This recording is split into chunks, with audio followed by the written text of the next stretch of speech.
Welcome to the Feeding Our Young podcast. Have you ever heard the phrase, nurses eat their young? Feeding Our Young is more than a podcast. It's a movement. It's a desire to see new nurses of all ages be supported and uplifted by their peers. And it starts with me. It starts with you. So join host Eric Miller, registered nurse of nearly 20 years and adjunct clinical instructor, and today's honored guest, me, Kennedi Newman, and be ready to have your life uplifted so you can, in turn, uplift others.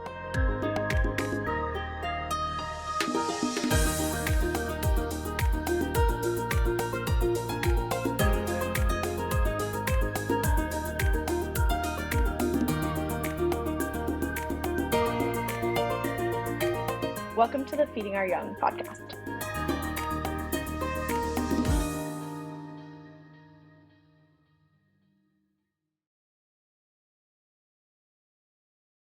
Hello and welcome to this episode of the Feeding Our Young podcast.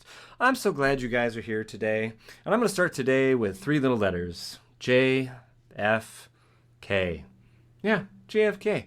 I understand that I wasn't old enough, mind you, and I need to emphasize that. I was not old enough to know that he was an incredible president while he was alive, and that he had brought a lot of hope to our country and was very inspiring. But what I can tell you now is the reason why I'm bringing him up is because I'm with a vastly more inspiring Kennedi. No offense, JFK. The one, the only Kennedi Newman. Kennedi, good morning. How are you, my friend?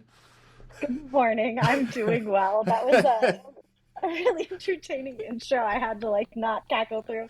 I would like to note, though, I spell Kennedy differently than the Kennedys. It's with an I instead of a Y at the end, and that's a very important emphasis.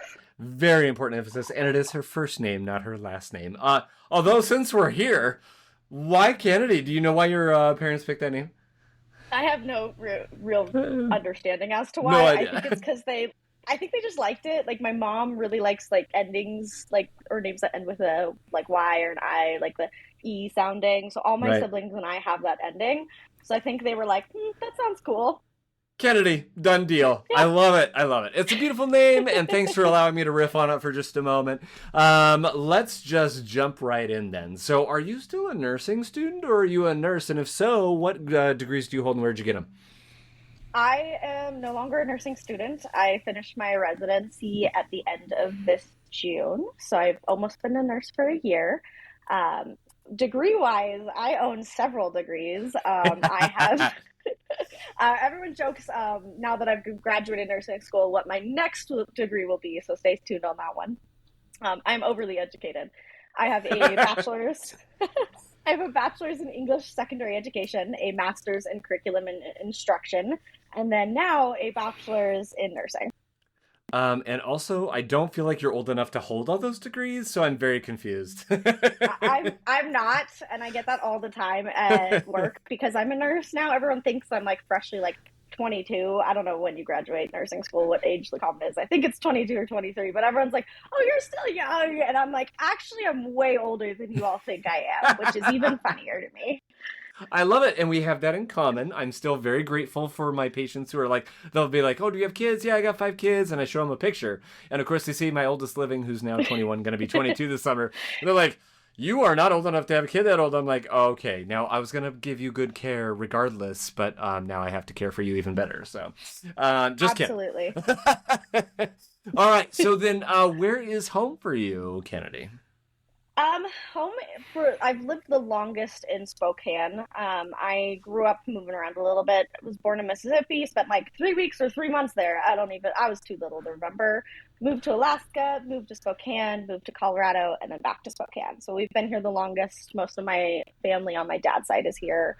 I would identify Spokane as home. Awesome. But and sorry, I'm being blonde for a moment. You said you were born in Mississippi? Yes. Yeah. Yes, and Mississippi ends with an I? Correct. Interesting. Yeah, I know. Interesting. Irony. That's the whole thing. Irony. We're going to say irony with an I. I have never made that connection, so thank you. You're welcome. I was going, I heard her correctly, but I needed to just totally clarify before I put my foot in my mouth again. I love it. So, Kennedi, having just recently, let me back up for a second. How does it feel to say you have been a nurse for almost a year already? wild. It hasn't been a year in my world. It feels like it's been like a month, honestly.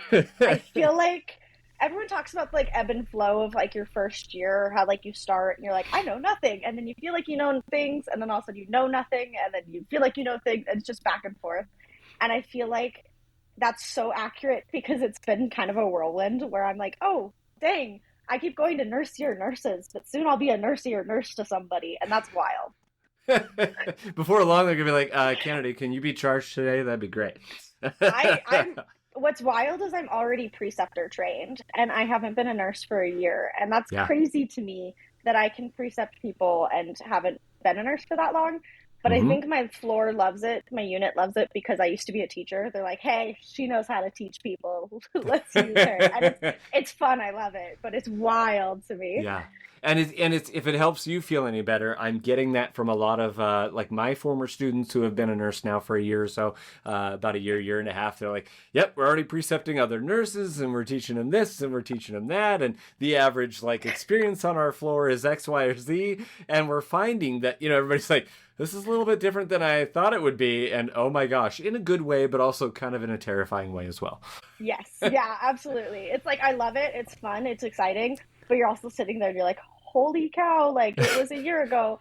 I graduated nursing school and there's about to be new grads on my floor with me. Yeah, crazy. So then having been a relatively recent new grad yourself, what are the 3 words you chose to describe nursing school? Okay. So I spent a lot of time thinking about this and I consulted some friends. I phoned some friends, like literally.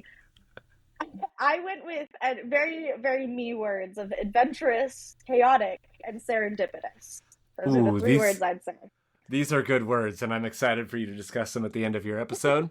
I don't know if you phoned any friends on the following question, but what are 3 of your favorite songs in life right now?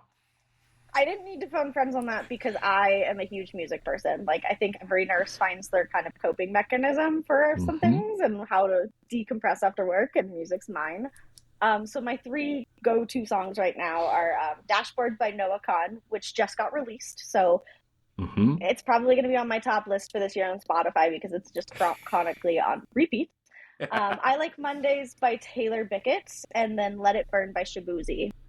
Very good, very good. We're going to add that to the Feeding Our Young Honored Guest playlist, and eventually you'll get it. You'll get a link to that playlist. That is one of those like things that I get to address maybe once a quarter, if not once every 6 months. So because it's one of those that takes a little while for me to get to because it's at the bottom of the old list here. So enough about me though. Let's get to know you a little bit better before we talk all things nursing and the amazing things you want to talk about, which you've already hinted at, right? Nursing not being your first career, which is awesome. But I love your answer to this. What is your superpower? So I said my superpower was growing things. Like I garden. I have plants everywhere. I'm literally in my plant room right now recording this. I did say my anti-superpower would be annoying people with my ADHD. At work, I find fidget toys chronically. My goal is to bring joy to others at work, but also I do work with my best friend now, and that's a little chaotic to my unit because I find ways to annoy her because it's funny. And my go-to right now is clicking a pen and seeing how long it takes to annoy her. So I think that's my anti-superpower for sure. I love it. And you're the very first honored guest to ever create the what is your anti-superpower question. It's fantastic. You're welcome. Now, you have someone in your room with you who we may or may not hear on the podcast later. Who is this special someone? I have my dog named Captain. His full name, if you want to know, is Captain Dingus Newman. Middle name Dingus. It's very fitting for him. He's a German Shepherd, massive, looks absolutely terrifying, but he is the biggest dope to ever exist in every aspect. So Captain you might have Dingus. heard him. Yeah, you might have heard him like 2 seconds ago. He was scratching and leaning up against the wall, and it sounded like a thunderstorm happening in my room. So I'm sorry if that got picked up on the audio.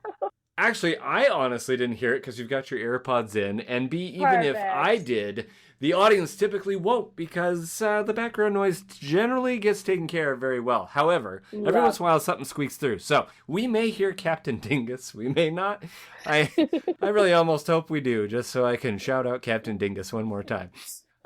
Okay, so before I ask the following question, I'm going to ask one before it because it informs the question that follows immediately thereafter. But now that you are no longer a nursing student and you are learning your craft and you are doing all the things, what are your hobbies and interests? What are the things that are occupying your time when you're not at work? Um, right now, so I just moved and I have a house now. So right now, occupying my time is like doing homeowner stuff. I Mm-hmm. just got my garden set up, so I would say I'm big on the grandma hobbies. So like gardening, baking, crocheting. My unit benefits from my baking because I'll just bring in sweets all the time. I'm also we have so many pregnant like nurses on my unit and make I'm Mm-hmm. making baby blankets for each of them right now, so they get those. Oh. So I'm big on grandma hobbies, but outside of that, like reading, hiking, I go backpacking all the time. I'm getting back into the piano. It's weird having free time, so I still haven't figured it all out yet. It, Like, oh, it, I have a uh, life. would you confirm that it takes a little bit to get back into like these fun activities that you did not have time for before? 100%. I get to work with nursing students a lot too, as a nurse. And I always tell them, I'm like, when you first graduate, you're going to go into orientation. And first, before orientation, you're going to go into having to study and work towards the NCLEX. And that first month, you're going to have no motivation to study for that NCLEX. We'll be all real. No one wants to do it. You're going to sleep so much. Like your body just crashes afterwards, and then you pass your NCLEX and you crash again because you're like, oh, the stress is over and you crashed. And then you go into orientation and you're fighting for your life every day, learning all this new information and how to Mm-hmm. do things on a unit. And you feel so exhausted that it's kind of like you come home on your days off and you doom scroll and you sit on your couch. And that's totally normal. I Yep. feel like it's only been in like the past like 4 or 5 months that I've really actually started to rediscover what I like. Like it's taken a while, Awesome. because I was so tired. And I want to say, like, that's so normal. Like, give yourself Mm-hmm. grace. That's so normal to just absolutely crash afterwards because you're so tired. Can confirm, and I absolutely love that. So, the two questions that I'm going to piggyback off of your hobbies, the Mm-hmm. first one being with the fantastic hiking and backpacking you're getting back into. What inspires you most in life? This question I answered so weirdly, but like I feel like for most people it does, but it comes in connection with that is I'm Mm-hmm. so incredibly inspired by nature. Mm-hmm. Like the fact that we can have this absolutely incredible, beautiful world that exists and that is also equally as chaotic Mm-hmm. is just wild to me. Because we go through our day to day on like kind of these cement buildings and like the nursing lights and everything from the hospital, like, and really you're in there and you don't realize how much it also mimics the natural world outside. It's just so beautiful and powerful, and like we can take what we learn from nature and bring it into our lives, and it's just very humbling and awe-inspiring. Like to me, like it's how cooler is it that we get to exist in a world that we've partially impacted and created, but like it has these gorgeous trees and root systems that mimic a Mm-hmm. placenta, and or a placenta mimics a root system, and how we have butterflies and we have air and the thing that goes into our lungs and how it just all equally correlates to each other is just incredible to me, and I take so much like inspiration from it and bring it into my day-to-day life.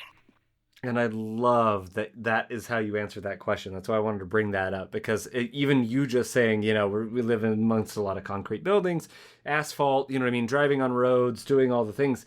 And yet, the other component of that I feel like, Kennedy, is that a lot of times we get so caught up in our day to day and what's right in front of us that we don't take Mm-hmm. time to just look up or look out. You know what I mean? Yes. We get to live in Spokane, so I can look out my window right now and not see mountains, but see, you know, relatively large. They're really molehills compared to say Mount Rainier or something along Yeah. those lines, which I also got used to seeing on the west side.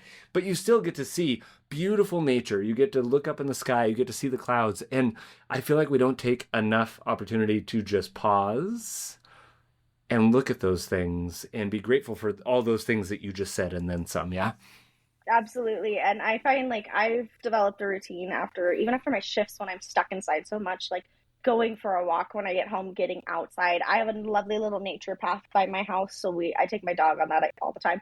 Thankfully, he's a big dog, so I get scary dog privileges at night, which is lovely. Because then I feel comfortable going on walks after work at night. But I just feel like even when you're in the hospital, like looking out, thankfully at our hospital, especially on my unit, I have such good views from patient windows. Taking the time to look there, watching the sunset with patients has been a really cool experience.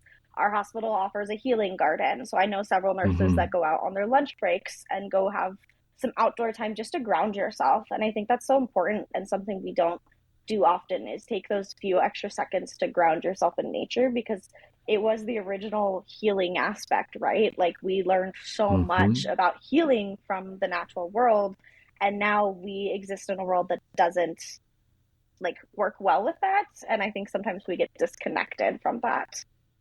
So good, so deep. And I'm even extrapolating it to what's the hottest, latest, and greatest, right? Artificial intelligence. Now we're Yes. going to not even have to think for ourselves, let alone anything else. Like, anyway. I could no, I get it. I call it the death to free thought. Like even when I was teaching, students started using like AI, and that Mhm. was wild to me because it is this break from the natural order of things, a natural world of like we stop thinking for ourselves, we stop kind of existing in a sense. And I think that's Mhm. just wild. And I think we forget that in our day to day lives, especially as nurses, because we are in like the center of technology and all of these things. Like it's all around us and loud noises and sensory overload that like we forget that like nature exists and like listen to some bird songs and just step Yeah. outside barefoot. I did that this morning because I was like, you know what? I just need to feel some dirt. And yes, does that make me a little weird to some people? Sure. Do I care? No, No, I don't. no. And I love, the other thing that pops in my brain when you're talking about this, I recently had to get a newer car to me, which is, whatever, it's a whole thing.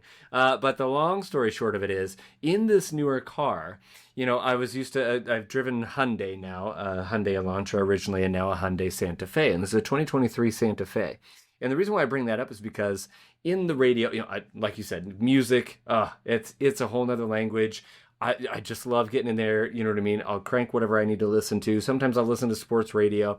But they also have another option as you're hitting the mode button on your steering wheel and cycling through the various things. They now have nature sounds. And it's this, it is kind of calming What? music or weird, like, you know what I mean? I don't want to say new age, but, some Yeah. some very light music in the background, but it's like there's like a rainy day. There is a lively forest, things of that nature. And I was like, well, that's like your initial reaction. I was like, well, that's interesting. What?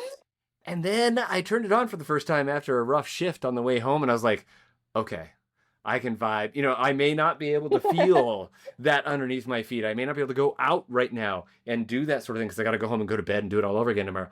But for a moment at least, I can at least surround myself with the sounds of nature and feel, That's you know what I true. mean? It's so Yeah. cool. It was so cool. Anyway, going from reality to maybe some less reality things, and still, we're almost 20 minutes into your episode. We haven't even talked about nursing yet. This is going to be so fun. But that being said, I loved this part of it too, dialing it back to your other hobbies and all the things. What fictional characters in movies, television, or books do you most identify with? I think my response is I'm a book nerd, so that's a very dangerous question. Because I read quite frequently, and I would like to put a little tidbit in here for like the girlies who do read, and went to nursing school and feel like you haven't touched a book since you like started nursing school. I'd like to state that's so normal. Your brain is so fried. So if you feel like you're in a reading slump, like seriously, if you feel like you're in Mm-hmm. a reading slump Yep. and you're somebody who's just like, I love reading, but I can't touch a book, I can't get myself to do it, I am just now getting out of that. Like I used to read like a 1,000 page book in like 2 days. Like that's who I am as a reader. I can bust out a book like no other. Wow. But I can't even finish like a 400-page book right now. Like it takes me time. Um, So I want to give that little tidbit to people who listen to this. It's like, no, that's normal. Like you'll get back to your love of reading. It's not gone. That's Mm-hmm. not a part of you. You lost because of nursing school. It's gonna come back. You're gonna find your book series. And for those of you who are like, I don't like reading, I'm gonna say you just haven't found the right book yet, and I will stand Yep. firm on that. We can argue it. I'll give you my like email. I don't care. We'll have a discussion. If any of my former students listen to this, they've heard me say that, and I know for a fact a lot of them have found their favorite book. So I just want to say, back to your we original question, though. That was the hardest question. I don't Yeah. even know if I could directly state like who I identify with. Yeah. And you because don't have to if you don't want. Yeah. She did not have an answer to this question beyond quote I unquote, didn't. so I am a book nerd, dangerous question. But I I did didn't. open this up because then that leads to the following question. I think you know where I'm going with this. But if you could have a meal with, and I'm going to let you explain who these people are because I knew who they were, but not necessarily everybody who's going to listen to this will. If you could have a meal with one person, dead or alive, or people, who would that be? Yeah, so I set up a couple of famous authors. Yeah. So the Bronte sisters, if you've ever heard of the Bronte sisters, there's Charlotte Bronte, Emily Bronte, and for some reason the name of the last one is escaping me, and it's really bugging me that I can't think of the third Anna, sister. Elizabeth. Two of the sisters. Yeah, Elizabeth. That's it. I think I want to say it's Elizabeth. And I'm so sorry to the Bronte sisters for forgetting all three of you right now. My bad. But they each are famous authors on their own. For those who don't read classic literature, they are classic literature authors. You might I would say the most famous one that's probably right now people would have heard of is Wuthering Heights. Mm-hmm. The movie just came out for it, though I will state if you have read Wuthering Heights, don't watch the movie. The movie's phenomenal. I will say that the movie's so good if it had a different name. It is not Wuthering Heights, so I stand firm on that. But they really revolutionized a lot of our literature and kind of the stories that were written. So you have like Jane Eyre and Wuthering Heights are probably the two best known books for them. Yeah. And they really put a lot of social commentary into those books. A lot of they were very controversial for their time.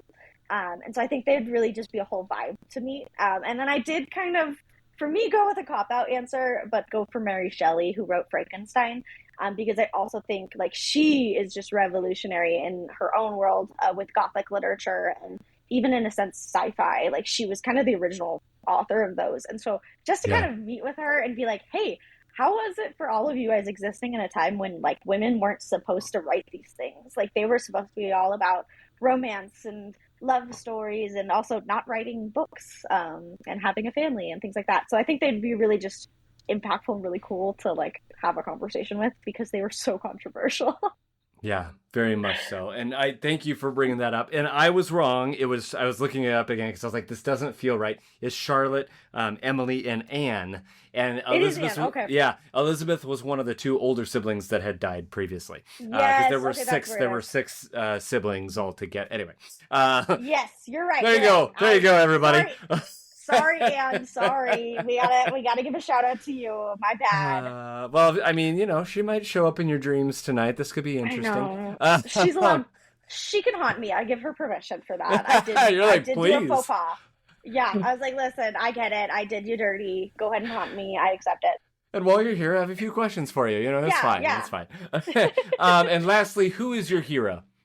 Oh, okay. This one was a hard one for me too because I was just sitting there and I was like, who are my heroes in life? Like I look up to so many people because like I think just in general people are amazing. My friends are super amazing. Like the people in my life are incredible. But if I had to like go for like the traditional like who's your like hero that people know, I would say Jane Goodall or Ruth Bader Ginsburg. Yes. They are just like I don't feel like I need an explanation for those. They both are just such incredible iconic women and did so much for like our world, especially like losing Jane Goodall. I think this year was just incredibly sad. I just listened to one of her books. It's on, I believe, I can't remember the name of it, but it's on hope and finding hope in the everyday world. And I totally recommend that book. It's phenomenal. But she is just incredible for the scientific community. She's incredible for like the natural world. Just just both of them are just incredible. That's all I got to say. Like I look up to them and all the impacts they've done, and like also they're powerful women, which I love. We love an icon who just doesn't listen to other people and does what they want and helps to better the world for it. Yeah. Ah, very well said, my friend. Well, I mean, it's obvious you're a book nerd. It's obvious you love to read. It's obvious you love literature, which I guess lends itself to our discussion about your career path. And we'll just start with the initial career path. So you said teaching. Why teaching? Like, where did that come to play, and how did that come to play? Yeah, so growing up, everybody honestly said, like, oh, you should be a teacher. Like, you would make such an amazing teacher. And I was like, maybe. And then I went to school, and I started taking, specifically, I started taking elementary education classes. I was supposed to be an elementary teacher first. And then I took the elementary math class, which if anybody is an elementary school teacher, you understand what I'm talking about when I say, like, you had to relearn all of basic math. Like, long division doesn't exist for kids anymore, and that's wild to me. And I took that, and I was like, no, can't do it. And so I went and was like, you know what? I love books. I love reading. I love teaching, like talking about books. I love like all those things. So I was like, let's do high school. Let's do high school English and take all these English courses and look at high school. And then I started. Oh, I need to backtrack a little. In high school, when I was in high school, we had a class that allowed you to work in elementary or middle school classrooms. It was like an early education class for like people who were thinking about being teachers. So I actually went and worked in elementary school classrooms before I even went to college. It was my last period of the day. I would have my lunch and then I would go work in elementary school classrooms. And I actually got to work with one of my former elementary school teachers. Got to give a shout out to Miss Goffman. She was my favorite person ever. And she got to mentor me when I was seeing if I wanted to be a teacher. And so I worked in her class. And that was so fun. I distinctly remember a day we left on her lunch break and we went and got Starbucks together.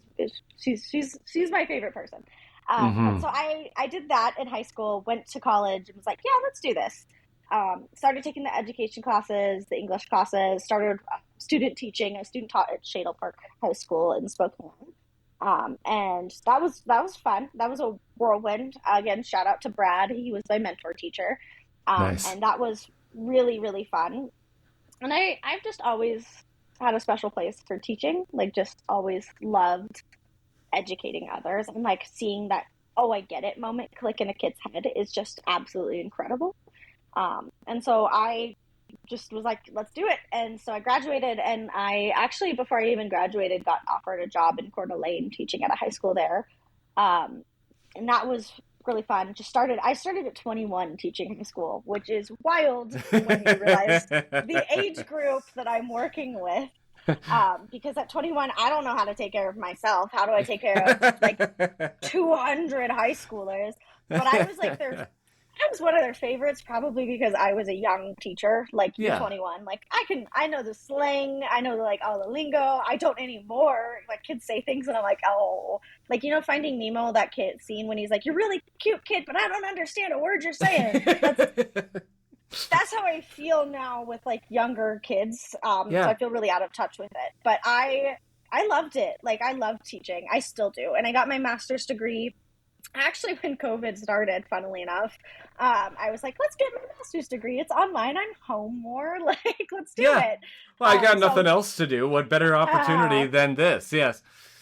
Yeah, we were online teaching anyway. So I was like, you know, what's more screen time, you know?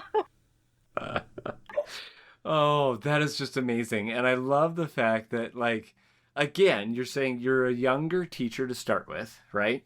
And have since aged a bit there, without aging you. You know what I mean? But you're like saying, because I'm not knocking her, everybody. I do promise in that regards, because you want to talk about being a non-traditional student, and in her quote she said being a non-traditional student, and in parentheses mildly older student with a whole career beforehand. So yeah, I mean, you've aged a bit since then, right?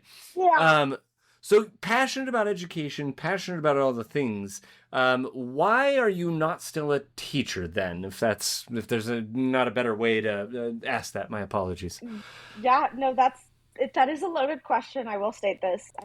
And I get asked that every time because I think the number one thing I experience right now, when people find out I used to be a teacher, especially at work, they'll be like, "And you chose nursing?" Like that's the number one response I get, which is just wild. But everyone then goes, "Yeah, I don't think I could be a teacher. Like I have respect for you." I lasted 3 years, and if people didn't know, teaching is just like nursing, where within the first 5 years, I think it's about 60% of the population actually changes career paths, which is wild when you think of the state of our education system.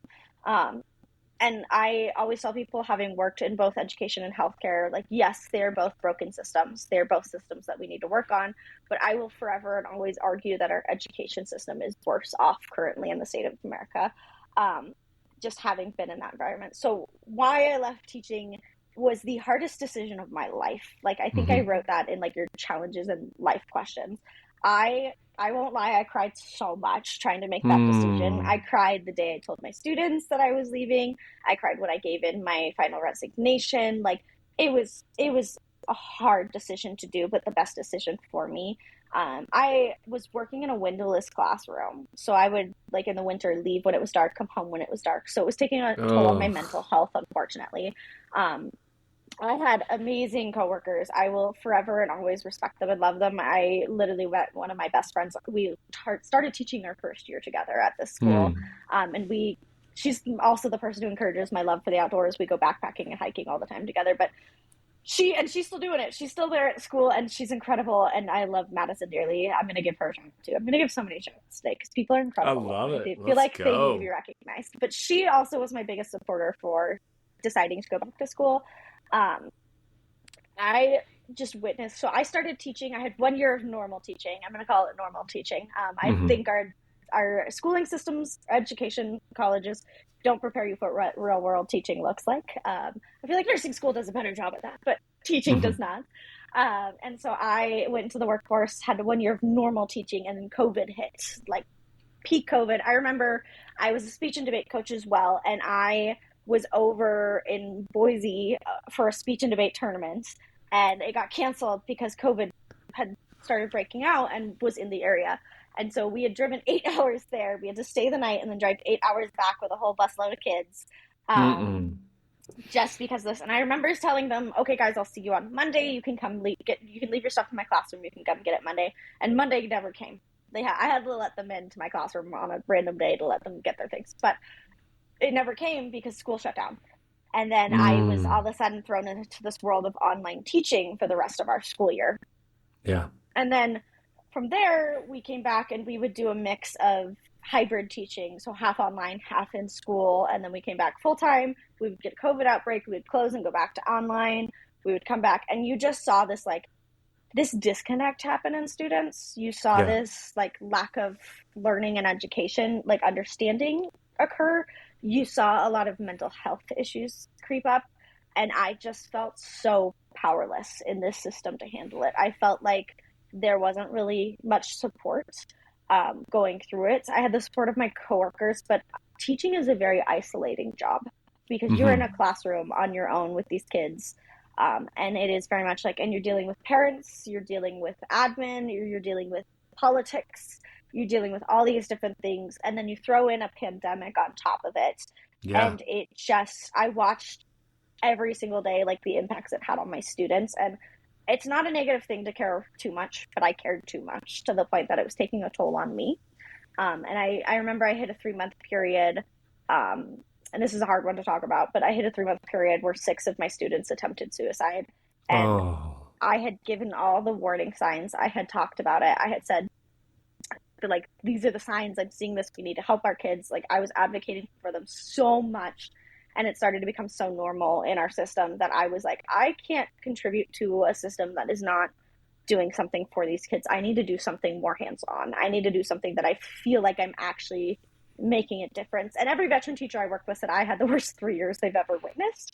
So nobody was shocked when I was like, you know what, I need to take a step back, because I was getting a little apathetic, and I felt like I was doing a disservice to my students when I got apathetic, because I was like, you know what, you deserve somebody who's going to have the emotional strength to put into you, and right now I'm not there for it. And I really, in the weirdest way, did it for my students, like choosing to leave teaching. Yeah. And I miss it like crazy. Like I miss teaching and I miss my students. They still are in contact with me. A lot of them, though, I get to see like how their lives are going, which is lovely. But it was just a really difficult decision to do, but something I don't regret doing either, going back to school. Yeah. Thank you for being open and transparent about that, Kennedy, because it's an epidemic, even Mm-hmm. pre-COVID, but you know what I mean, post-COVID especially. Our own family's Yeah. been touched by, student suicide and how that affect, as a best friend of one of our kids and what that Yeah. did to their life. And I mean, it's so hard. It's so hard to see. And Mm-hmm. at the risk of we're I'm gonna do a complete no here. This is like one of the saddest like moments to stop. And so, but this is where I'm gonna put maybe pivot here for a second because Uh-huh. we have yet to. Now we're gonna talk about jumping off into nursing. I'm looking at the Yeah. time, and you're a natural like two-parter here, based on how much we like to talk. If it's okay with you, we're going to stop here and jump into this discussion about your transition into nursing and all that and what that looks like, et cetera, et cetera. Is that okay Absolutely. with you if we do that at this time? Yeah, no, absolutely. Awesome. We need to end on a positive note, though. I, I I can make a spin. Let's do it. I Let's got do it. you. Hang on. I gotta stop giggling. I was like going, oh, this will be perfect. Like, as soon as she's done with this discussion, I have this, I want to talk No, about the I get it. similarities. And Yeah. I was like, oh no, this is more heartfelt than that. I can't really just talk Yeah. about that. So, Come on, anything you Aaron. You got for should us, know sister? me. You should know me. I'm an open book. I'll talk about anything. Yeah, I All love right, it. I could do this. I could do this. I forgot how to do this. Okay. So even though like I did experience all that, like I Yeah. do like to say that I learned so much and it shaped so much of like who I am now, and so much of what I learned as a teacher comes into how I am as a nurse. And there are still incredible teachers out there doing everything and making huge impacts and changes. And I get to Hmm. now advocate for them, and I get to now go and do that at the bedside or in the nursing world or with nursing students, and take what I learned as a teacher and pull that into my new career path, which is an incredible learning experience for me because I think we are always growing and evolving and changing. And just because this one career path didn't work out for me doesn't mean I didn't have an impact on the people I worked with or the Right. kids that I taught, or and it doesn't mean that they don't have an impact on me. And so I get to take everything that I learned and carried with them and bring it with me into this new career path, which is an incredible opportunity for me to do. Awesome. There we are. That's how we end it on an uplifting note. So, you guys don't miss part 2 of the Kennedi Newman experience. As you can see, why she's in studio. She's just a lovely human being and very excited to actually finally talk about what was that other career? Nursing something? I don't know. Yeah, Well, the thing we're here for. the thing, I don't, yeah, What but this just the whole podcast reason is why this about. podcast exists. All right. So, you guys catch your next episode. And Kennedy, I'll catch you on the flip side.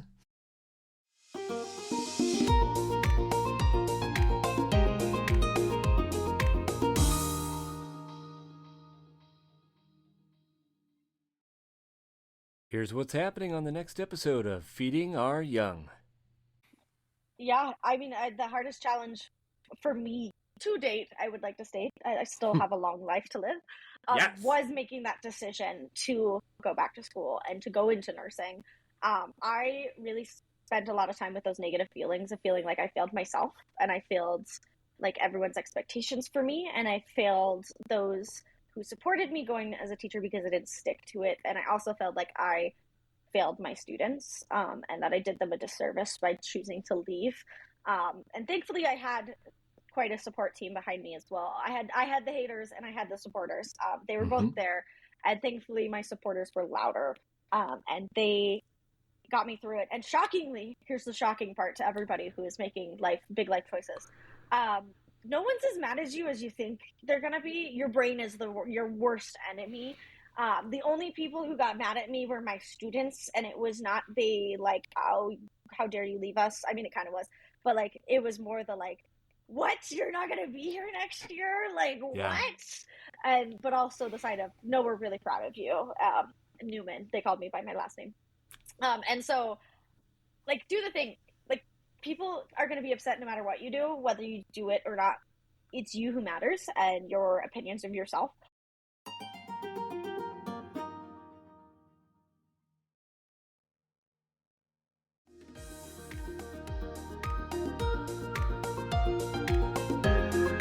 Did you like today's episode of Feeding Our Young?